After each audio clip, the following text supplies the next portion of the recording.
professional gamers. I think if you say if it's got NFTs in it, it doesn't help you. Having said that, I think Reddit being very heavy on NFTs and things like spaces helps anybody involved with blockchain a ton. I really do. Why? Because it's a big social media platform. They've kind of embraced it with a wide arms, and that means a lot. I think it means a lot for getting people used to the idea that it's normal, it's trustable, and that it's something they want to kind of do in the future. So I'm pretty excited about what Reddit's doing for the rest of us. How much does that sort of play in your messaging? Sort of, do you try to move away from the term NFTs and try to talk around it, or you just kind of own that word in that space? It depends on who I'm talking to, and not in a way to be misleading, but like, for example, when I'm on Twitter and I talk to people, it's a very Web3 friendly audience. Like right in here, if I say the word NFT, nobody's gonna be like, I was duped, I was deceived as I listened into this space. Like I want nothing to do with it. No, they're familiar with it, and it's similar with like cryptocurrency. The On the flip side, if you go on like Twitch or previously Reddit, and you said, "Hey, blockchain games," that would be a place where you get fried. Or there's a lot of people that are just like, I don't want to hear anymore. I don't want to hear anything more about it. It's something I want nothing to do with, and that makes it really hard. In which case, I'd focus more on the digital collectible side of it. Yeah, cool. And so just to rewind a little bit, for those who don't know, just tell us a bit about Big Time, where you guys are at, and what's been happening in your space. So for us, it's a multiplayer RPG. Aesthetically, it looks like a blend between World of Warcraft and Diablo, and we're in our alpha right now. So we invite some people into the game, and they can try it out. It's free to play, and it will always remain that way. The blockchain component of it comes in from your cosmetic skins inside the game are NFTs, and then when we get to the global launch of the game, you're actually going to be able to make your own NFTs as well. Awesome. And how are numbers at the moment? How is the community growing? I mean, you got a powerful community there. I think we're at about 400,000 in our Discord and around, I think it's 250,000 on our Twitter. So pretty big. And then we've got about 1 million people who signed up for early access into the game when global launch happens. Wow, that is crazy numbers. All right, Mitch, I'll throw to you a little bit of an intro of who you are, what you're building, and what Ocean Floor is hoping to do in this space as well. Yeah, great. Thanks for the invite on this show, everyone. It's awesome. I've followed you all. I'm keen to keep in touch. So basically at Ocean Floor, we're building a number of different pillars. One of them includes an NFT marketplace. And we have just opened up early access for that at the moment, whereas the metaverse is another pillar that we're building. And what's unique about what we're creating is an ability for people to jam live globally without the impact of latency. So if you just want to stop and think about that for a sec, one of the biggest issues with all of these metaverses is that there's latency, concerts have a delay. That's something that we're able to mitigate with one of our team members, Matt Bray's technology that he's been working on. So we've been building out this metaverse. We've got our MVP that we presented at Strings Attached Festival in Western Australia about 2 weekends ago. And now we're moving on to a phase where we're trying to add some gamification to it. So I know Dylan's in the call. Dylan's actually executive producer of the metaverse. And we've also got Dan as well, who's kind of our lead game designer. So, yeah, did you have any questions about that so far? Yeah, I mean, I can see a few artists down in the crowd. Diaz Grim and High Tropic, shout out. We did launch our early access to our marketplace yesterday. So please do check that out. I've just pinned it at the top. I am curious to get sort of artist feedback on what Mitch sort of spoke about with that tech and what that could mean for them in terms of playing live remotely and rehearsal rooms and writing rooms and all that sort of stuff. So I would love to throw to you guys down there if you want to jump up. Yeah, I mean, my question mainly is sort of what is that artist feedback, Mitch, and how did Strings Attached go, and what were people saying, and where's it at in the build? Yeah, that's a great question. So we got really positive feedback. We had a full room as we presented there on the last day of the event. So the feedback is that people really want to be able to create music together, right? That's not so much It's less so about the actual watching of the performance. It's more the collaboration in real time that's been lacking. And so that's where we're getting this real excitement. So one of our strategies at the moment is to come up with multiple distribution channels. So one of those would be like a mobile application where people can actually, create music in real time together without having to log into a computer and put on an avatar, etc. So we're trying to make it as easy to onboard as possible, whilst also providing that utility to fix an age-old problem of jamming and creating live globally.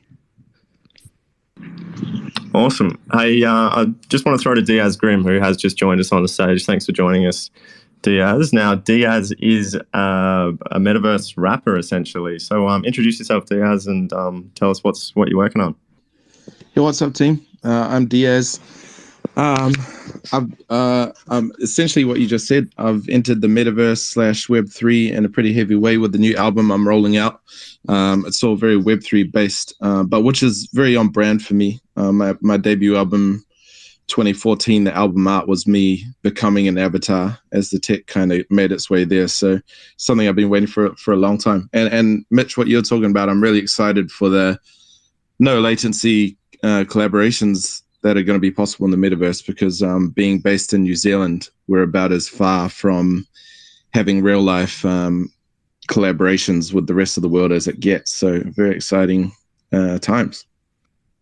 One of the coolest things that it provides is this collaboration between different types of artists. Like think about indigenous or Maori music mixing with like Icelandic music, mixing with funk, with rock. It's actually going to enable people to collaborate across different styles, and we'll be able to record those snippets and kind of NFT them. So it's like capturing the magic of the moment. That's what I'm excited about.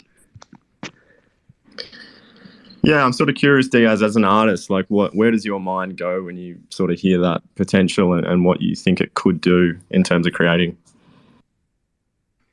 Man, I mean, you look at what the internet itself did to the creation of art and music and collaborating, like where would we be without that? And now Web3 and the metaverse coming in, just being a whole nother layer and level on that. I don't know that anyone, even if we're working in this space, can truly fathom where we're going to be in 10 years. And I think anyone in this room is obviously at the very start of that and going to watch the whole era play out, which is really exciting. Talk me through your decision to kind of, because I believe you've sort of gone full-time Web3 and kind of shunned Web2 a little bit. So you're kind of fully embracing the Web3 world. I'm sort of curious of how you arrived at that decision and what your thought process was. So I've always been fighting for independent artists myself. I was the first self-managed unsigned artist from New Zealand to ever play South by Southwest, nominated for a music award. I think I was the only self-managed unsigned artist there.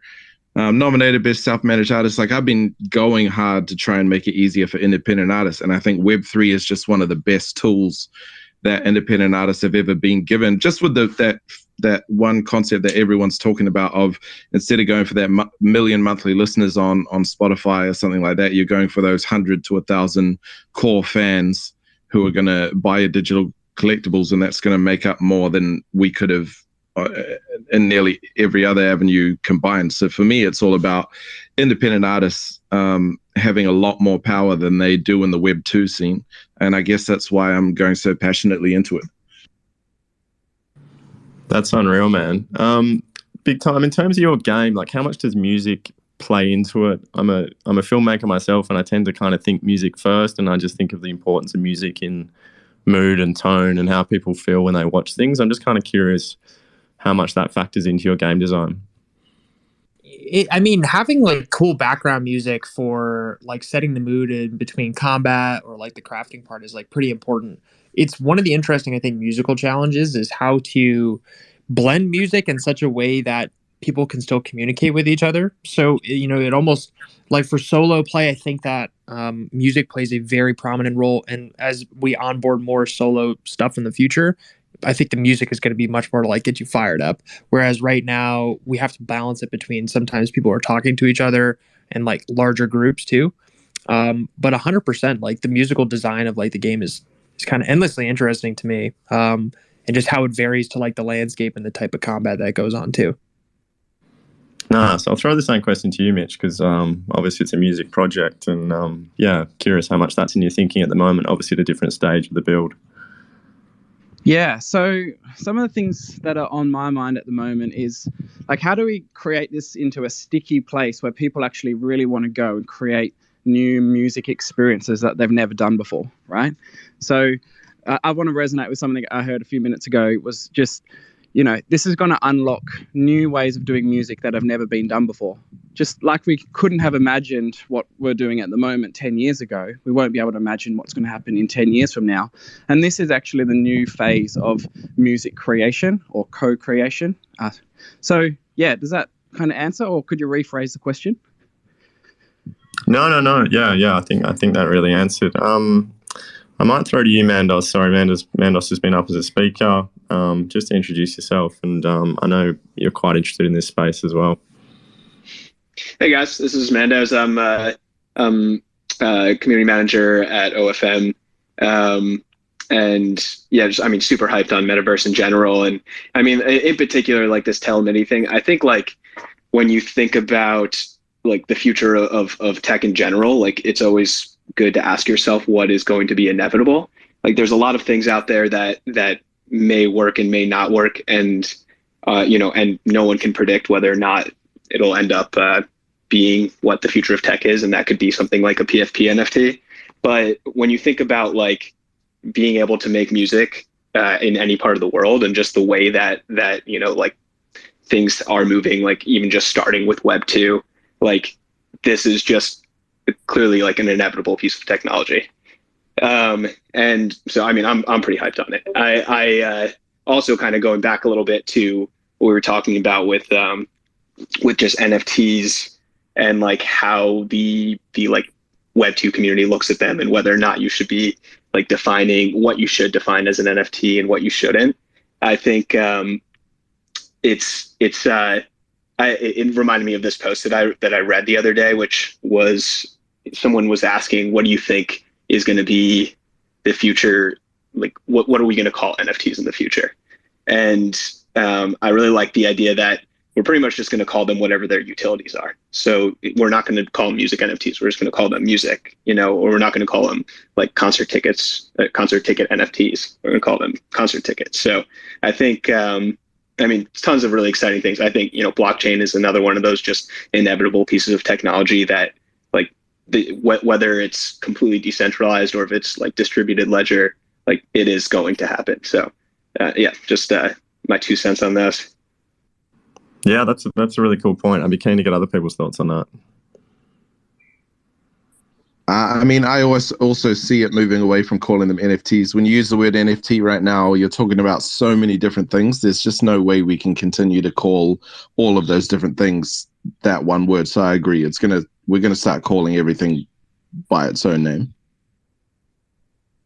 Yeah, and this important concept of having that interoperability. So one of the things we did pretty early on was decide we wanted to have interoperable avatars. We spent some time building our own avatar system, but ended up thinking that Ready Player Me is definitely the best way forward, just so that people can interoperate between different metaverses. And so a big part of the technical challenge will be, how do we interoperate our metaverse environments, the different levels that we've created, both with ourselves and with other metaverses. So that's something that the team's really been working hard on, trying to create that open world which doesn't feel empty like Crypto Voxels does or Decentraland does, but actually creating somewhere with engaging spaces, but that feels free and liberating for people. Yeah, absolutely. Hey, I'm going to throw to Josh from High Tropics. Josh has dropped so many NFTs in the past few months. I can't keep up, and I do own a few of them myself. So I think, just curious to get an artist's perspective on this. Jump in, Josh. Sorry, what was the question again? Well, I'm kind of curious. We're talking a little bit around the terminology of NFTs or digital collectibles, whether that term NFT is, I guess, a dirty word, whether that's going to stick around, or how you sort of see that wording evolving, and how you're seeing the sentiment in the community at the moment. I definitely agree that like in time, like we will lose the word NFT and it will be just like whatever it is. But I don't know how far away mass adoption is. And like, I I kind of have like a different perspective. I know everyone wants NFTs to be mainstream, but I'm kind of like really just enjoying what we have right now. And like, you know, I think it's not too overcrowded here. Like, it's a very small circle. Like, you can kind of like make lasting friendships. And I think you know, as cool as it would be when it becomes more mainstream, just because we've been so early, there's going to be good and bad things that come with that. But yeah, I definitely do agree. Like, in time, I think like we'll lose the word NFT. It'll just be whatever it is. But like, you know, who knows how far away that is. It's also like, it's like with the actual metaverse thing. Like right now, you know, like I would much rather go to a bar and like watch like live music than I would put a headset on. But like, as tech evolves, and like, who's to say in 10 years, like that's what, you know, what will be the preferred method to consume. Like, we're only one more pandemic away from like that being our social life. So yeah, I don't know. It's interesting, and yeah, I'm kind of just stoked to be here and just see how it all plays out. But please don't wish another pandemic on us. Oh no, yeah. Let me clarify. I'm certainly not wishing another pandemic, but you know what I'm saying. We're just one more thing away from like everyone kind of. I guess everyone knows what it's like to be stuck indoors for months on end. It's so interesting you say that. So I had a call with an investor the other day who's really heavily involved in hotels and that kind of thing. And they said they're finding it really difficult to attract the kind of the 18 to 24 demographic into the bars and tabs and, you know, clubs and things like that. So it's interesting, how can we bring across some of these concepts that are really exploding online and bring that back into the physical space, you know, that physical digital type of Web3 that keeps being talked about. Totally. And also like to just to go off that, like I've like noticed firsthand, like before COVID, you know, like we didn't really have much trouble selling pre-sales before shows. Post COVID, like it's complete polar opposite of that. Like no one really wants to buy tickets like that far in advance. Like you know, like whereas before we wouldn't struggle. Now it's like maybe 5 or 10% of people are actually willing to like you know, buy their tickets and see what happens. Whereas most people are kind of just waiting to see how it goes closer to the date. So I think that's been like something that hasn't just affected me, but like a lot of my mates' bands as well. So yeah, it's crazy to see how the impact it's had. Hey Josh, how much do you look at sort of what Diaz is doing and fully embracing that Web3 world? Like obviously you've done a lot of NFT drops, but you're still across Spotify and kind of in both worlds still. Yeah, how much do you look at that and you know, think about it, I guess? Well, like a lot. Like I have kind of I've got like music that's kind of in a different vein. See with Hot Tropics being like I guess like a rock act and like very much a live act, I don't think it would work in the metaverse. But if you're doing like you know, if you're not having like, you don't need like 5 people in your band, and like the instrumentation is different. Like I have kind of like a more electronic music project kind of banked up that I'm still trying to work out what I do with that. But that's purely like, you know, come about like for me thinking like, okay, well, how could I maybe have like an avatar that could do like you know, virtual concerts or virtual DJ sets. And the cool thing with that is like well, I'm still trying to work out the best thing, but like ideally I would like to have something where it's like I wouldn't even have to be present for the performance. You know, you built this avatar and you could pass that on to someone else in your team, and then it's just like a non-stop 24/7 shop. But yeah, the possibilities are endless, and yeah, I think Diaz, like you're ahead of the game, man. Like once it starts becoming the norm, you'll be right at the forefront. So yeah, props to you. Yeah, thanks, bro. I really like your take on that. For reference, I am gonna be doing live shows, and I'm holding them back right now because I'm looking into wearing a mocap suit as I perform under my clothes, so my avatars are performing with me on big screens. Because I think I personally, at this point in time, prefer live shows and prefer being there in real time. But I think the big game changer for me was the Travis Scott Fortnite concert. Like I saw that and something clicked in me that was just the endless possibilities of this fully man-made digital world. But I'm not gonna leave real life behind when it comes to performances, shows. interviews, etc. Interviews will all be done in mocap suits and whatnot. So I'm really trying to blend the two. Rather than jump across, I'm trying to merge these two worlds, because I don't think any world ever takes over anything. It's always a merge of evolving worlds in the old world, you know? Yeah. And there's a few other layers that you can add to that as well. So obviously you being in the mocap suit yourself, acting live, so it represents itself in the metaverse is the best way to engage the fans. But there are other levels of that, such as, you could have hosts who are people who are employed almost like a virtual assistant who operate the avatar and answer questions, talk, engage, dance, all of those things. So that's another level. And then the level below that would be having like NPCs, non-player characters, who inside their dialogue, they answer a bunch of questions. They have kind of your vibe, your style. As they're talking, they're dressed in your clothes, your wearables. And so there are different levels that you can do to engage people in the metaverse. And we're working on a number of those as we speak. So I think the cool thing is like what Diaz is doing, I think will have like, a much greater level of authenticity. And then you could always get, once you're at that point where it's like you've built your brand, then you pivot to having like, basically a bot just doing all the work for you, and you sit back and go on holiday. That's like the ideal. That's the ideal, I guess, game plan. But the thing is, like, not every person's going to have, be that advanced and have like a motion capture, like equipment and stuff. Like I certainly don't. I don't know where to begin. But that's really cool that you've like, got that running. I'd love to see a show. Like, have you done like any like virtual performances like recently? No performances, so to speak, but my first music video dropped maybe 3 months ago now is just a full performance in a mocap suit that we've then added the scenes and rendered myself into places. And I think, just to go with what you're saying about how other people would use it and whatnot, I like that possibility. But a big thing that's been, I guess, a struggle for me to cross over is coming from the hip hop world, and the number one key ingredient of being a great hip hop artist is being real. I've had to figure out how to maintain complete authenticity to like who I am and keep it very real in hip hop while entering this completely fabricated non-fiction space. Yeah, I mean, that's an interesting dichotomy. Like they are fighting against each other, is like the digital world and like the authenticity of being a hip hop artist. But I think like a big part of this all this technology is democratization, and so it is like once you are doing performances on Metaverse, like you have your direct fans who are nearby and can come to a live performance, and then you have like a global audience that maybe at a cheaper rate can now see you perform.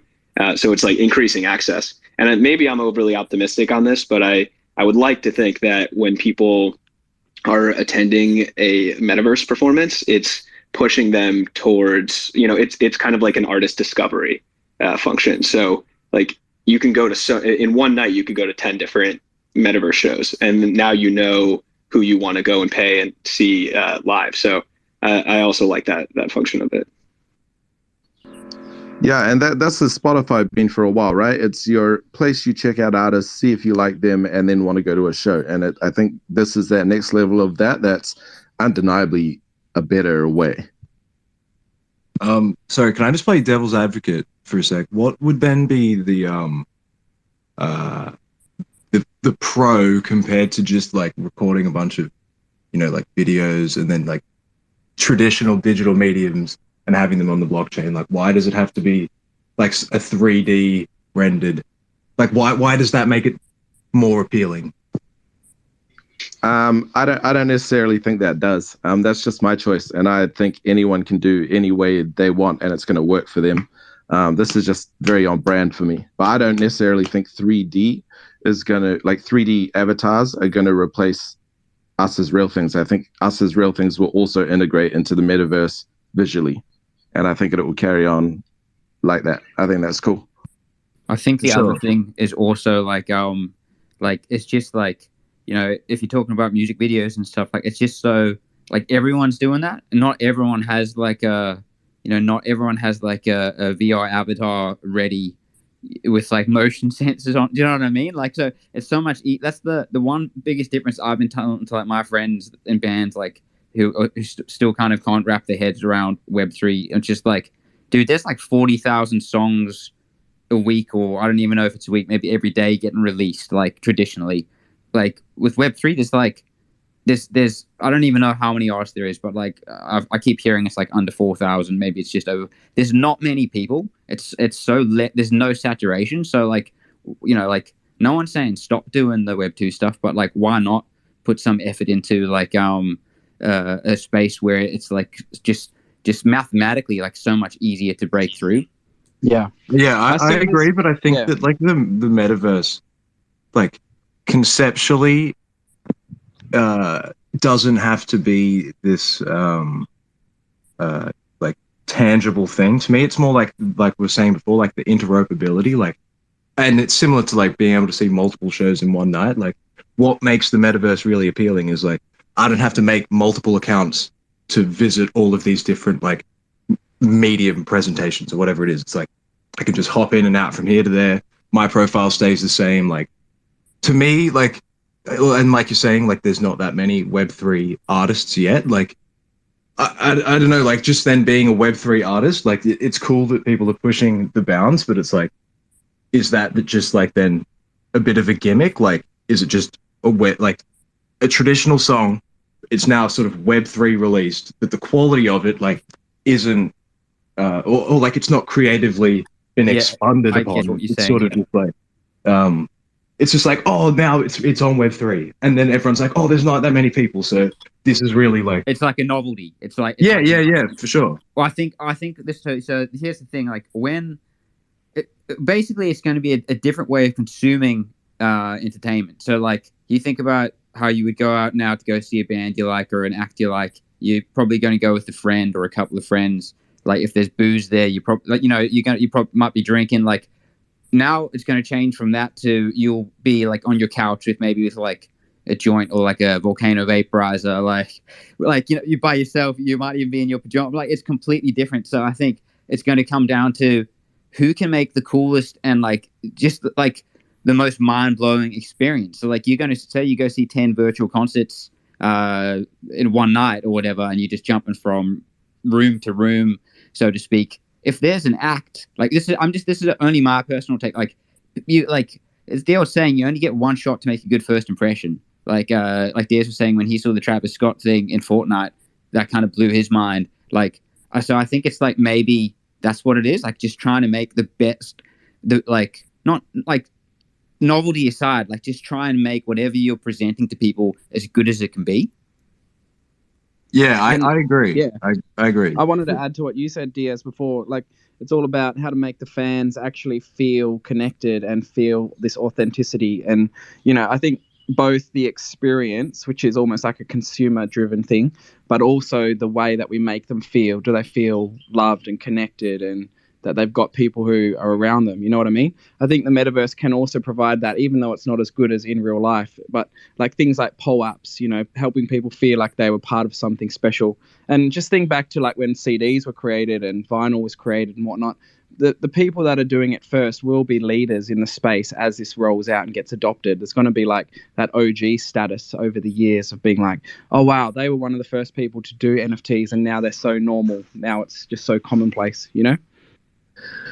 Yeah, and I'm very aware of a lot of the masses and Web2's cautiousness of Web3 and staying away from it. So I'm with the album I'm rolling out right now on my traditionally Web2 social medias, Instagram, etc. I'm only posting about the songs and about the music videos. I haven't pushed my album ownership tokens that I dropped a while back yet. I haven't talked hugely about Web3. I'm just putting it into my art, and all our press things are saying, and I'm making an album with music. I'm not dropping an NFT project, or I'm not making a Web3 project. That is just a new tech that I'm using as a part of this album rollout, because I don't think we're going to just be where the bullet take is for people thinking it's gimmicky and frowning upon it, right? Because when you're early adopters, you cop that. But I think that if we just keep making the best shit, like you're saying, sorry, I can swear, the best stuff, the best music, the best visuals. That's all that matters ultimately, I think. And they'll cross Sam over. Clint, our founder, said it's another string to your bow. It's not replacing going live on Spotify or iTunes. It's actually just another distribution mechanism.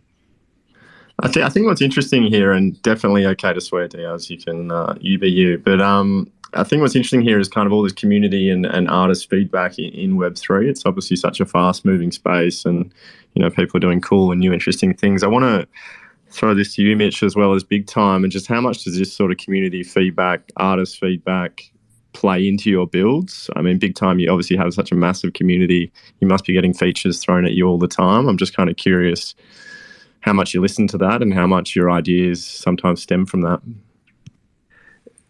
Figuring out how to properly incorporate community feedback, I think, is kind of more of an art than a science. Like on one spectrum, you could do like 100% voting in a DAO, and I think there's some benefits to that, but some serious challenges with regards to doing something that's truly new and innovative. Because if you kind of vote on everything, it generally pushes you more towards something that's been done.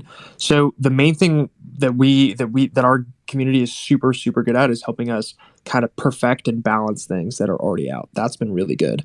And it's been very helpful for us in terms of prioritizing like future game development. So for example, prioritizing PvP in the future is now way higher up in our priority as opposed to jumping onto things like console. So that has been helpful. On the flip side, I think we have a much closer tie to our community. Like the gap between development and the community that's actively playing it is much smaller than, for example, in like a traditional gaming space where somebody working the code behind something like Fortnite at Epic Games or something like that is pretty far away from what players want. Separated by like discussion time as well as like actual time between when they develop something versus when people play it. So I think it's a uniquely Web3 thing that I think is in the long run really, really good for the industry. Yeah, I agree 100% with that, and just wanted to add to it. So obviously startups are a lot more nimble when they have the ability to make changes. They're smaller, they've got less stakeholders. Something like Epic Games would have multiple different stakeholders, saying, oh, we don't want you to make that change, etc. And the development costs involved. Whereas, for us and Big Time, we're still pretty early on, and we want to really take on the community feedback. I know my team, Dylan and Dan, they're super open to feedback, and we'd love any feedback you've got in the Discord, and all of that stuff will go into our list of feature requests, and we're constantly looking at that, prioritizing different things and trying to make it the best experience for the community that we can. I do want to throw to Dylan there, and there is a question from DeFi Gorilla, which I'll get to. Also want to shout out Sam Sarr. I was just reading your bio, backing vocals to Don Henley, Brian Adams, and Steve Winwood. What a bio. That's awesome. I love the Eagles. So I do want to throw to Dylan down there, part of our Metaverse team as well. Just introduce yourself, Dylan, and a bit about what you're working on.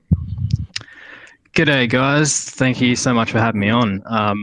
Thank you so much, Big Time, for jumping on as well. Yes, as just mentioned, I'm one of the devs on the OFM Metaverse. We were mentioning the possible shift to Reddit eventually. Just been experiencing a lot of Twitter's fun fiascos, so that's a lot of fun. So yeah, I think that is really what you guys were saying, like 100%. I think that would be an awesome shift towards that space. So yeah, a little bit about me. I am currently the lead dev and executive producer of the Metaverse. We've currently been working on our MVP, myself and a few of the other devs alongside Mitch. And yeah, basically what hasn't already been said, I guess. Our main focuses are the artists and, trying to provide them with the best experience we can and removing that latency issue and, gamifying that whole experience and bringing it to the user. Dylan, did you want to talk a little bit about some of the gamified elements you and the team have been working on? Yeah.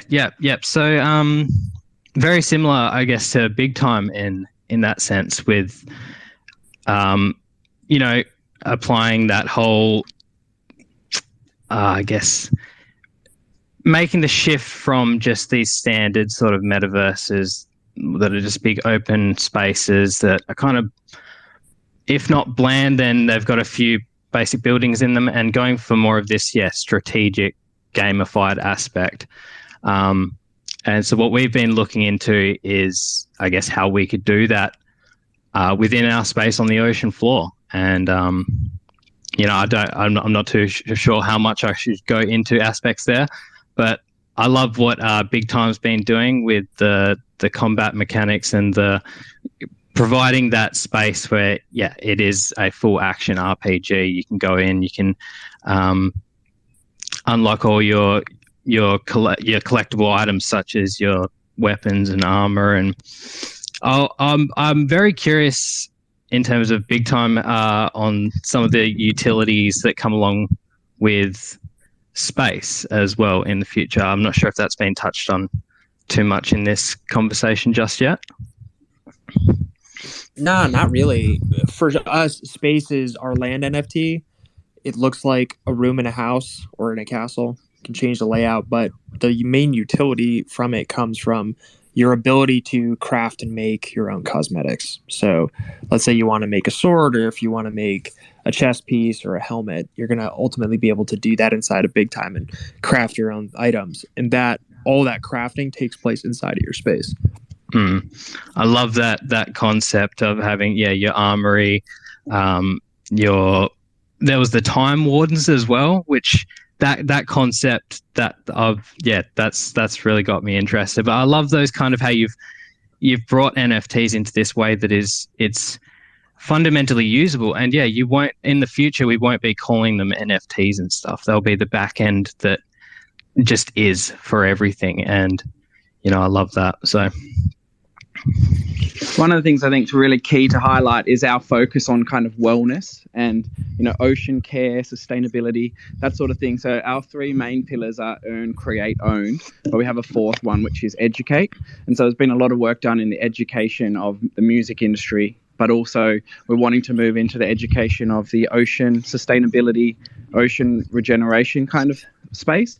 So some of the gamification, just from a higher level, is how do we help people, instead of destroy things in the game, how do we help people heal things and regenerate things in our metaverse? And so that's something that, in the future we'll be revealing some of our different game modes and what they look like, but they're very much still under development. Yeah, that's a really, really great point, Mitch. I think, 100% moving from that shift to, destructive elements. And, although they are exciting and those are the things that, fuel adrenaline, how can we move that into a way where, you're restoring the ocean, you're bringing back that life on the ocean floor. And, how that can, and the education as well, and teaching, everybody about the impacts that is happening across the ocean floor, essentially. And I think gamifying those aspects is a challenge, but it's the challenge that needs to be made in order to make these metaverses into something that is, something new and not basic and boring and just all about the concept of, being in a big open space. I love that, Dills and Mitch. I think, that's such a valid and strong point when we're talking to wellness in the space of metaverses and, just bringing it back. I think, well, one, what's a bigger endorphin than giving back and helping? But two, the reason that I think music and art was created initially is to have that connectivity, right? So, through history, like we've had these chats, Mitch, where it's been, talking about how when back in the day we were around the campfire and music wasn't pinned to that traditional point of a 3-minute song at this point in time. This is prior to the 80s and the 60s and when that all happened. Don't fact check me. But, the idea that, they were just doing it as they were working, and that was just a sense of, healing and connection. And the fact that we've gone through this pandemic and, Josh, I hear when you're saying that, you prefer live concerts, and I feel like, as humans we still want that connectivity because that's what we are and that's what we're here for. And with the pandemic and everything, the metaverse is just gonna and Web3 is gonna just allow another tool to connect and to create. And just thinking that you can be in a metaverse, you can be performing at a venue in real life, but you could stream off, Josh, if you're doing a rock show, you could stream off a bit of electronic music into the metaverse and have a whole nother thing there. And then the people that didn't get a ticket to, because they've got COVID or something, then they can go to that, so they still don't feel like they're missing out on that chance to buy a ticket to start with. I know that I've just said about 30 things, but that wellness point, I think it's huge. And I think, how can we bring that into everything that we do, and especially in Web3? Yeah, and it's worth thinking about the amount of power that artists have. There's so much that the word of an artist can do for their fans. And I mean, you can look at maybe I shouldn't bring it up, but you can look at what's going on with Kanye and just see how much effect he's having on his fans right now, and losing fans and whatnot. But obviously that power can be used for good, and so the impact elements that you can offer in the music space is just endless. Yeah, absolutely. Hey, I do just want to throw in a question from the community that got dropped into the chat from DeFi Gorilla. He said, speaking of mass adoption, how will you tackle artists/creators who are new to Web3? Do you guys have a plan on how to introduce newcomers in a non-daunting way? And I might actually throw to Keely here first, who's part of the music team at Ocean Floor Music, because Keels has been doing a lot of onboarding with artists, so I think can talk to it. And I want to open it up.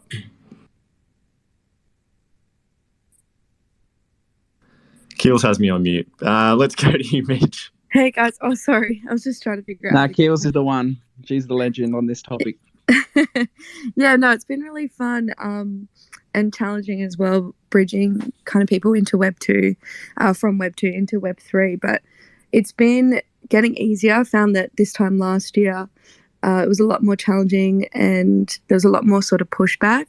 But the community is growing, and the ease of sort of jumping into Web3, and as soon as people come into one of our spaces, they realize how supportive the community is and how much they're actually getting back from a Web3 community as well. People at first are a little bit like, oh, do I have to put in more energy into a new space? Most artists don't have Twitter and Discord and these types of things, but I just say to them, just put in that energy or transfer that energy for a little while and just see if it actually helps you, because you're probably going to find that it's more rewarding and more valuable in a Web3 space, and that you find that the people that are interacting with you are a lot more receptive to your music, or they're actually showing up to your spaces or to your NFT drops and that type of thing. So it's taking a little while to massage people into Web3, but they're quickly realizing that it is a lot better and it is a lot kind of more beneficial for their time and energy as well. So we have a whole mentor program where they can come on and learn about Web3, learn about NFTs, hear more about entering into Web3 communities and spaces. And even next week I'm running webinars for Web2 artists and that are part of our first wave, and just talking about entering into Twitter, the best way to even introduce your NFTs to your existing audience, what's kind of worked and what hasn't worked for artists in the past, and plus helping them to buy an NFT too, so they can start supporting other Web3 artists, because we find that that's a really good way to build community and just to jump in and become a Web3 artist, I guess. Yeah, I like that point about buying other artists' NFTs. I think that's really cool. While you're on stage, Keely, we obviously did a big launch yesterday. It'd be keen for you just to talk a little bit to that, and then I do want to go back to gamification a little bit. There's a few questions I have around there too. Yes, the launch is really exciting. I'm really excited about the caliber of artists we've got on our first wave. A lot of them are emerging. We've got some big artists on there as well, but the actual caliber of their music is incredible. Most of them are touring artists, even if they're still not very well known yet and that type of thing. But even just the utility, the conversations I've had with these artists and building their utility around their projects, we've gone pretty deep. We've created quite a lot of layers. Some people have created tiers. Some people have really thought about their unlockable content and what kind of experiences they can create for their fans, and how they can connect with their fans on such a deeper level. So it's going to be really exciting to see those NFTs drop. I've already started saving money because pretty much everyone's project I want to buy. So yeah, I'm really excited to hear what I guess you guys think about our drop.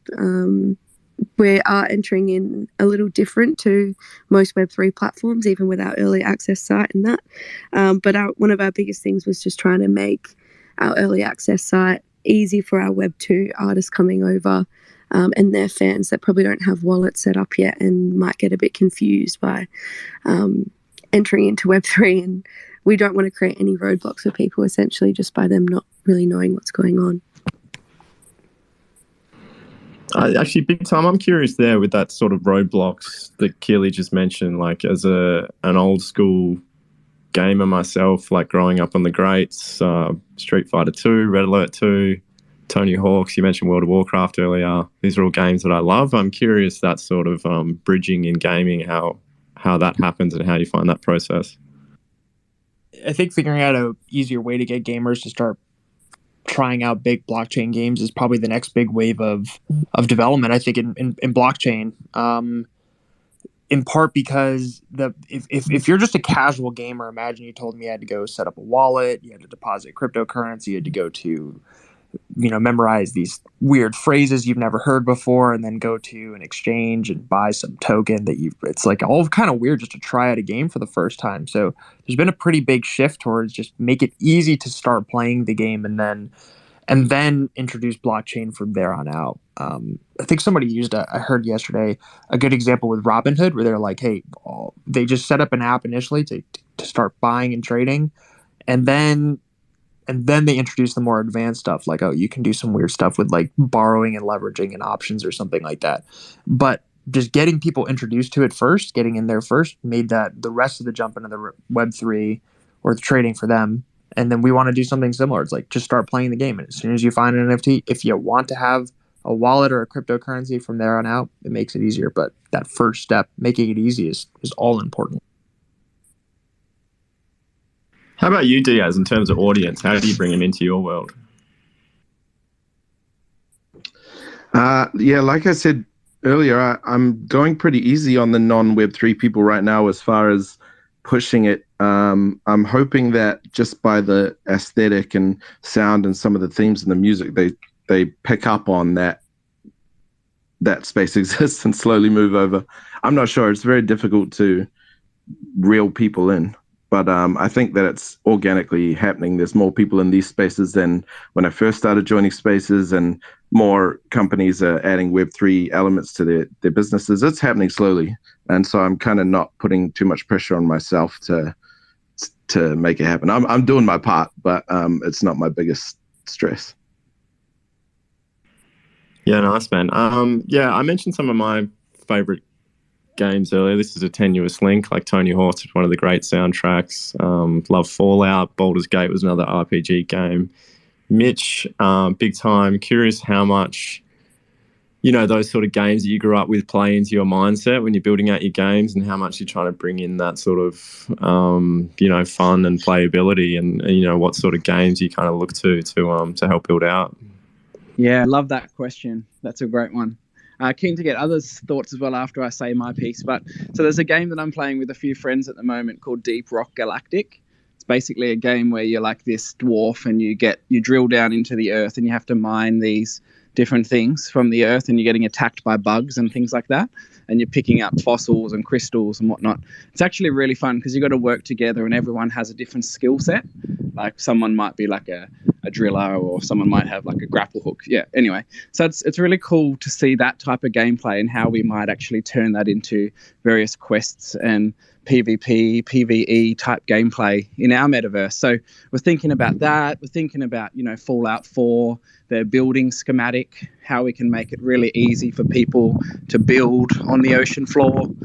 Thinking about that, we're thinking about different people who are creating music to enable like the community to create sound effects and soundtracks. So yeah, the games I've played in the past definitely are coming into it, and same as Dylan and Dan. I know that they've been massive gamers for their whole life, so keen to hear others' thoughts. Yeah, 100%.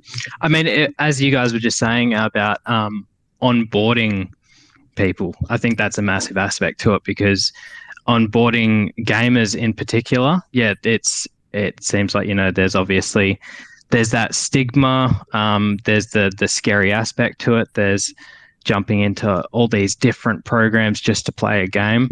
And you're exactly right, how we sort of make these experiences accessible to the everyday user and present them in a way that isn't scary and stuff.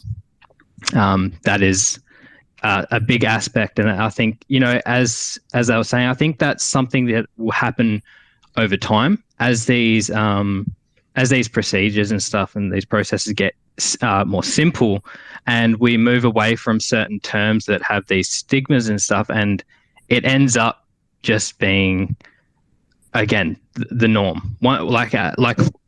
Again, that it's not a matter of if, that's simply a matter of when, like it's inevitable. But how we do that, the gamified experiences, as Mitch was just saying, I think one thing we're doing that is really awesome is, trying to sort of adapt that extraction type gameplay concept into more of a restoration type concept, and how we can do that in multiple different ways with multiple different game types. And I think, just giving the user the chance to really express themselves in different ways with whatever game it is. So you've got your games where you can collect your creatures and stuff and have them fight. You've got your games where you can roam around in an RPG in a full world. But these experiences specifically will be the things that eventually gamers are just like, oh, that looks awesome. And it is tied to NFT, but eventually it'll just be the way that, people will want to own their mounts and their clothes and their weapons. And, these things have already been started in numerous aspects, like EVE Online. EVE Online is entirely player-driven marketplace. And, that giving the power to the people in order to do that, I think, is a huge aspect that I think that's one of the aspects that I think will really bring this to the wider fan base.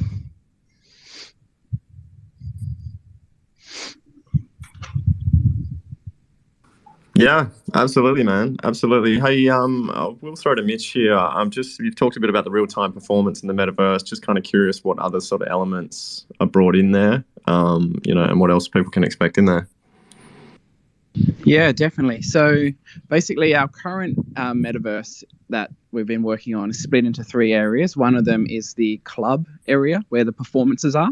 Inside that club is an area for us to put like a music store, as an area to have different brand experiences, like get drinks and food and beverage, etc. But the music piece is front and center, which is someone, say from London, someone in Perth, jamming together using like a Launchpad style app.